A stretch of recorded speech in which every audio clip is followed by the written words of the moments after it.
bisa dipungkiri bahwa kita semuanya pernah merasa berjuang sendiri, seakan-akan tiada yang peduli, tidak sesama, bahkan Tuhan pun terasa sedemikian jauh atau mungkin meninggalkan kita. Sehingga kita mulai mengurung diri, kita mulai mengisolasi diri, tidak lagi berinteraksi satu dengan yang lain, bahkan kita melampiaskan rasa kecewa kita terhadap orang lain karena kita merasa mereka tidak peduli dengan kita. Benarkah demikian? Sebetulnya tidak, saudaraku. Namun saudara tidak sendirian. Bahkan seorang nabi yang besar, namanya Elia, pun pernah mengalami hal yang sama. Dicatat dalam 1 Raja-Raja 19 ayat 9. Tuhan bertanya kepada Elia ketika Elia bersembunyi, "Apa kerjamu di sini, hai Elia?"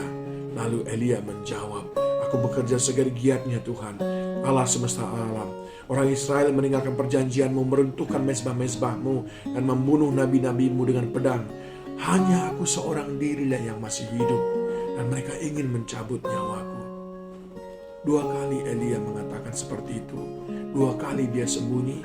Ayat yang 13 Tuhan kembali menanyakan hal yang sama. "Elia, apa kerjamu?" Dan Elia menjawab dengan jawaban yang sama. Dia berkata, "Hanya tinggal aku sendiri." Tapi Tuhan mengatakan, "Kamu salah, Elia."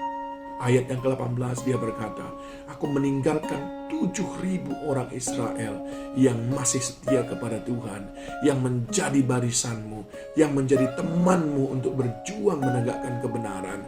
Kamu tidak sendirian, Elia." Saudaraku, engkau tidak sendirian. Jangan membohongi diri sendiri. Jangan terlalu baper. Jangan terlalu hiperbola. Jangan karena saudara menghadapi sesuatu lalu belum mendapatkan pertolongan dari Tuhan, belum juga dikunjungi oleh orang lain, lalu saudara mulai berkata, "Ya, memang tidak ada yang peduli. Memang aku harus berjuang sendiri. Ya sudahlah." Tidak demikian, saudaraku. Pertama, Tuhan tidak pernah tinggalkan kita. Bukankah Dia berkata di dalam Keluaran 19 ayat 5, kita adalah harta kesayangannya. Bagaimana mungkin seseorang meninggalkan harta kesayangannya? Tidak, saudaraku. Dalam Kejadian 28 ayat 15 Tuhan berkata, "Sesungguhnya aku menyertai engkau dan aku akan melindungi engkau. Kemanapun engkau pergi, aku akan membawa engkau." Jangan terlalu baper, saudaraku. Tuhan menyertai kita.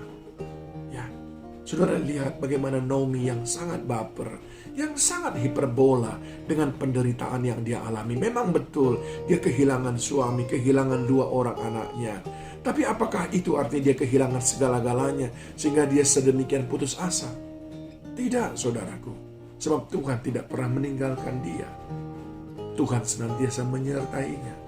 Apakah betul dia berjuang sendirian? Tidak, saudaraku. Ada Ruth yang menyertainya. Yang kedua, saudaraku, Tuhan selalu mengirimkan orang-orang baik dalam hidup kita yang siap menolong kita. Yang pertama, ingat, Tuhan selalu menyertai kita. Dia tidak pernah tinggalkan kita. Dia menjagai kita seperti biji matanya, sebab kita anak kesayangannya.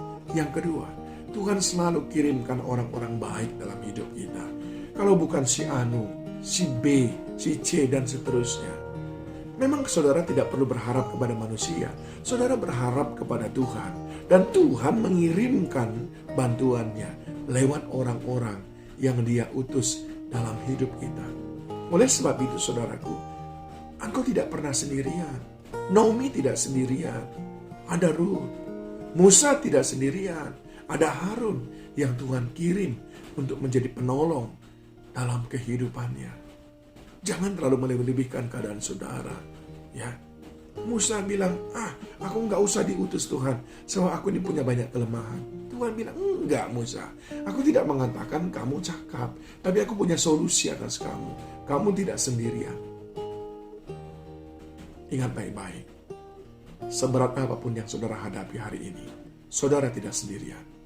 Oleh sebab itu jangan putus asa, jangan bersembunyi, jangan diam, jangan menyerah. Yoel 3 ayat 10 berkata, "Tempalah mata bajakmu menjadi pedang dan pisau-pisau pemangkasmu menjadi tombak. Baiklah orang yang tidak berdaya berkata, aku ini pahlawan." Ayo, lakukan bagian saudara. tempa mata bajak saudara, tempa pedang-pedang saudara, maka Tuhan akan menyertai saudara. Sebab Dia tidak pernah tinggalkan kita sendirian. Dia sendiri menyertai kita. Dan Dia sanggup mengirimkan orang-orang. Jangankan orang-orang, segala sesuatu. Dia sanggup mengirimkan seekor binatang untuk menolong saudara.